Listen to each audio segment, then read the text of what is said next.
अस्सलाम वालेकुम दोस्तों, बरखुरदारो बहुत इंतज़ार किया है। योगा ग्रुप वाले तो सो ही गए हुए हैं। कल आए थे 3-4, तो आज मियाँ साहब देख लो सुबह के आए हुए हैं मेरे साथ, वो चक्कर लगा रहे हैं। तो मौसम भी जैसे मियाँ साहब है ना, ऐसे ही मौसम भी है। तो मौसम को अगर एंजॉय करना है तो फिर ला हौला वाला कुव्वत पढ़ो और नींद से बेदार होकर ना पार्क में आ जाओ।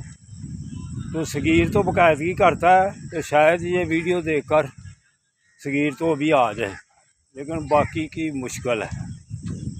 तो अल्हम्दुलिल्लाह मियाँ साहब मेरे साथ वॉक कर रहे हैं और आप भी आकर वॉक करें अगर सेट रहना है तो हमारी तरह, अल्लाह की मेहरबानी से। अल्लाह हाफिज़, अल्लाह हाफिज़, अल्लाह हाफिज़।